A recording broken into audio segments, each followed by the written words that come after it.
அன்பு நெஞ்சங்களே, இறைவன் நமக்கு தந்த புதிய நாளிலே இறைவனுக்கு நன்றி கூறி இறை வார்த்தையால் நம் வாழ்வை பயனுள்ளதாக மாற்றுவோம்.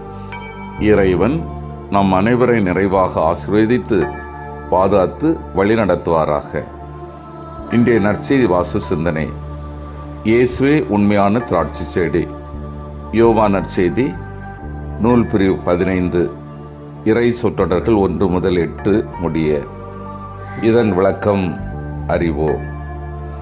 திராட்சை கொடி செடியோடு இணைந்திருக்க வேண்டும், கொடி கனி தர வேண்டும் என்னும் 2 கருத்துகளும் இவ்வுவமையில் வலியுறுத்தப்படுகின்றன.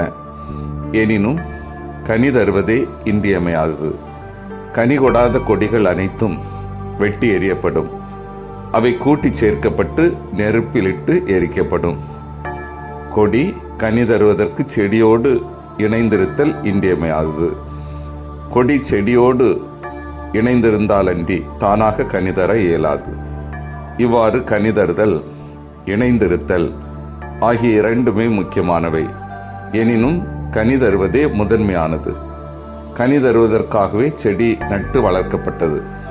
திராட்சை செடி கொடி பரப்பி கனி கொடுக்கும் ஒரு சிறந்த செடியாய் விளங்கும் பொருட்டன்றோ செழிப்பு நிலத்தில் நடப்பட்டது என இசைக்கியல் இறைவாக்கின வாயிலாக இறைவனே முறையிடுகிறார்.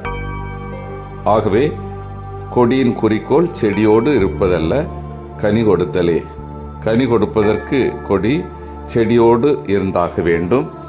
இவ்வாறு கொடி செடியோடு இருப்பது ஒரு இன்றியமையா தேவை, கனி தருவதற்கான தேவை. இது தன்னிலே லட்சியம் ஆகிவிடாது. கனி கொடாத கொடிகள் வெட்டி எறியப்படும். இவை இருந்தும் பயனில்லை.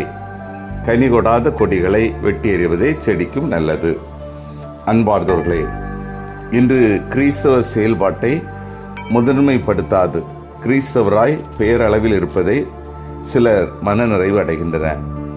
கிறிஸ்தவ செயல்பாடின்றி கிறிஸ்தவராயிருத்தல் ஒரு வெளிவேடமே. வெறும் சடங்கு கிறிஸ்தவத்தால் சான்று பகர இயலாது. சில துறவற அமைப்புகளும் சபை ஒழுங்கு என்னும் பெயரில் இயேசுவின் சீடருக்கேற்ற பணிகளை முதன்மைப்படுத்துவதில்லை. சபை ஒழுங்கு, ஜெப நேரம் என்று சொல்லி இறைமக்கள் பணியில் நேரம் செலவழிக்க தயக்கம் காட்டுகிறார்கள்.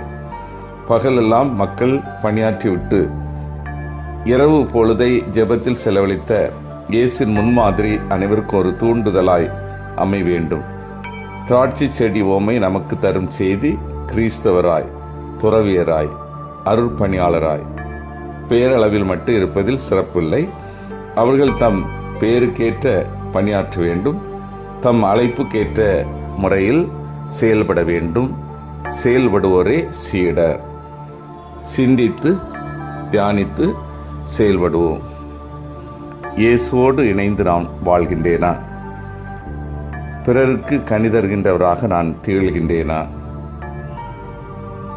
இயேசுவின் சீடராக வாழ்ந்து ஒவ்வொரு நாளும் சான்று பகர்கின்றேனா? மன்றாடுவோமாக. வல்லமை மிக்க இறைவா, நாங்கள் அனைவரும் இயேசுவோடு இணைந்து வாழவும் பிறருக்கு கனி தருகின்றவராக திகழவும் இயேசுவின் உண்மையான சீடராக வாழ்ந்து சான்று பகரவும் செய்தருளும். ஆமீன்.